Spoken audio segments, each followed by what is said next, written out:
Olá, mais um vídeo estou gravando na intenção de ajudar você a compreender a mensagem de Deus em sua palavra. Desta vez eu quero falar sobre fé, fé em Deus, fé em Jesus Cristo, fé e obras, fé sem obras e obras sem fé.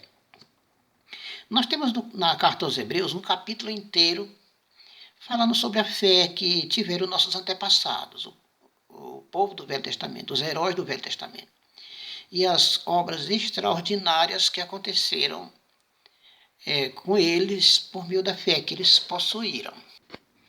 A questão de fé em Deus, de fé em Jesus Cristo. A liderança judaica, que não aceitou a Jesus Cristo, eles disseram, para o próprio Jesus, eles disseram o seguinte: nós não somos filhos de prostituição. Nós temos um pai que é Deus. Isto é, eles tinham uma fé em Deus. Vivia a religiosidade deles baseado na fé e nos ensinamentos que Deus tinha dado a eles. Porém, estavam rejeitando o Messias. O apóstolo Paulo, no capítulo 11 de Romanos, ele falando com essa mesma galera que rejeitou o Messias, ele disse assim, olha, ele comparou o povo de Israel com uma oliveira, e onde os seus ramos naturais dessa oliveira foram quebrados e foram enxertados outros ramos de oliveira brava. Quer dizer, a introdução dos gentios na igreja. Depois, ele disse no versículo 23 de Romanos 11, ele disse assim, se vocês não permanecerem na incredulidade, vocês poderão ser enxertados novamente. Então, a gente já vê essa frase aí, incredulidade. O fato de eles rejeitar o Messias, mesmo confessando que não são filhos de prostituição, que tem um Deus, que adoram Deus, mesmo assim, para Deus, na opinião do apóstolo Paulo, que deixou escrito nesse versículo 23 de 11, é como se fosse incrédulo. Equivalia à incredulidade. Ele chegou a dizer, nos capítulos que antecedem o 10, que o seu povo tinha um zelo por Deus, porém não com entendimento. Voltando à questão da fé em Jesus Cristo. O apóstolo Paulo, em Gálatas 3, o verso 23, ele diz o seguinte: antes que viesse esta fé, estávamos debaixo da lei, guardados para esta fé que havia de revelar-se. Ora, antes que viesse esta fé, já se percebe que é uma fé diferente da fé em Deus. A fé somente em Deus e não em Jesus Cristo equivale-se a ser incrédulo. Então, a fé veio. Quer dizer, Cristo veio, foi crucificado. Foi uma oferta pelo pecado. Precisava realmente de muita fé para abandonar o ritualismo, o culto no templo, as oferendas ali realizadas, e desenvolver um culto a Deus de mãos vazias, sem trazer nada, sem trazer o cordeiro.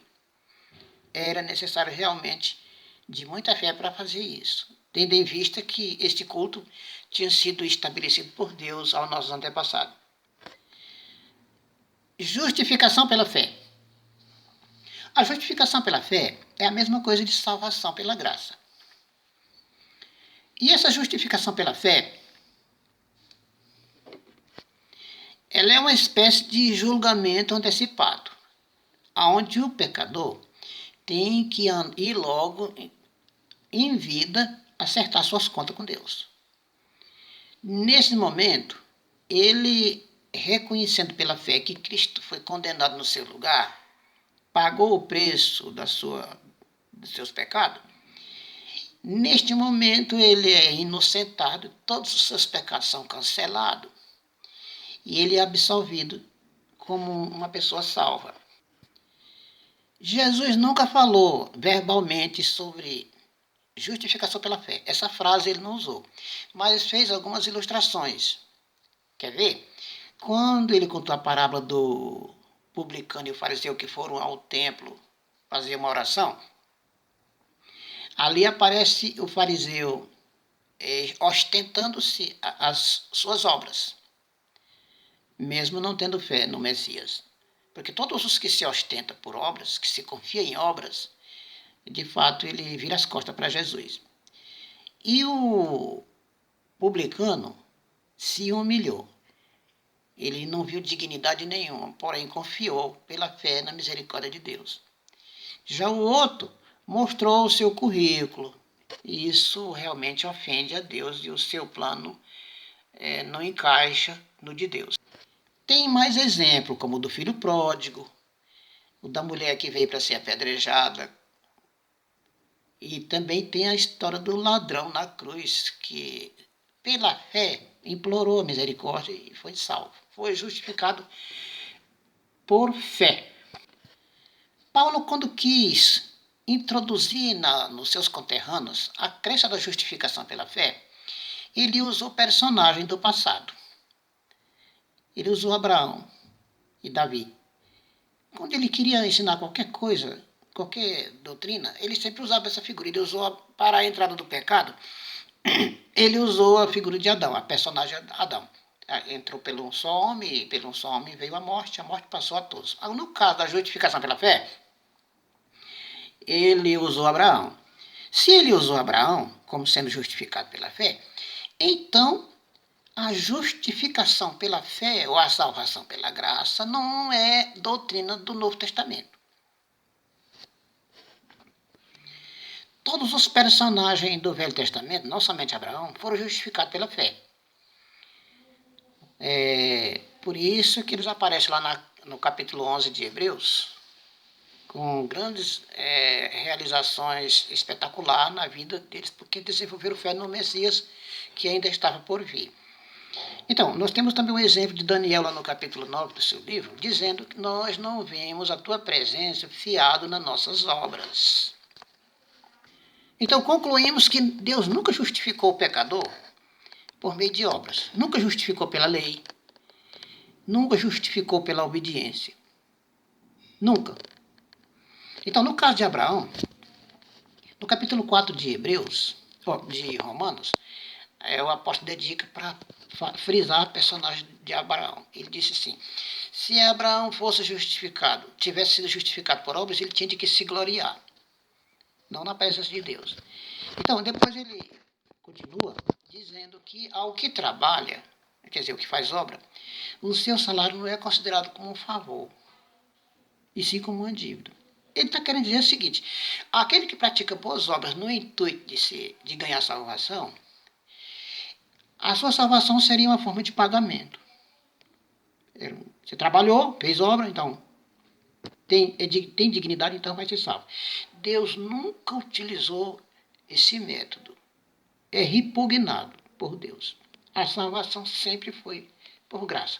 A diferença é que o público do Velho Testamento acreditava nessa graça que estava na frente, para se consolidar na frente, como um cheque pré-datado. E os que viveram da cruz para frente olham para trás, que a crucifixão é fato já do passado, é história real, e a salvação se consolidou-se na cruz, tanto para nós do Novo Testamento como para o público do Velho Testamento.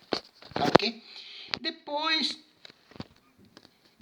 Paulo muda para Davi, a continuação do capítulo 4 de Romanos. Ele cita as escrituras de Davi, onde ele diz o seguinte: bem-aventurado é o homem a quem o Senhor não imputa os seus pecados. Bem-aventurado é o varão a quem o Senhor atribui justiça. Está vendo aí? Então Deus olhou para Davi, uma montoura de pecado e muita besteira que ele aprontou, desenvolveu fé no perdão, na graça divina, e implorou pelo perdão, pela reintegração e pelo Espírito Santo. E Deus o perdoou, salvou gratuitamente. Isso é justificação pela fé, não uma vaga fé que existe um Deus, mas numa promessa que este Deus fez de enviar o seu Filho para salvar a humanidade. E as obras? E a obediência a Deus? Onde é que fica nesse projeto todo? Elas são de fundamental importância, não no ato da justificação. Elas são importantes para o justificado, o salvo. A obediência do salvo é importante à vista de Deus. Mas a obediência para ser salvo é abominável aos olhos de Deus. Então, a obediência às obras da liderança dos judeus na época de Cristo equivale a obras sem fé no Messias. Não serve para nada.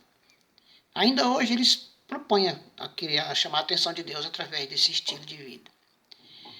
E a fé sem as obras é a fé de milhares de pessoas que, por ser justificado exclusivamente pela fé, unicamente pela fé, criaram uma aversão à obediência, à lei, às obras. Então, fé sem obras é morta também. A fé tem que transformar o indivíduo.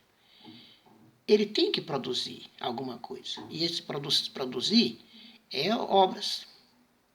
O crente, Cristo no crente, aparece as obras, idêntica da lista de Hebreus capítulo 11. A obediência é para a santificação e não para a justificação. Ou, se a salvação fosse por obras, cada indivíduo se tornaria o autor de sua própria salvação. Agora, como não é Deus que é o Salvador, é Ele que justifica o ímpio, então ficou melhor, porque o plano é dele e não nosso. As obras que fazemos hoje como cristãos é Cristo vivendo em nossos membros. É como um galho ligado na videira que é Jesus Cristo. A esse produz fruto e obediência.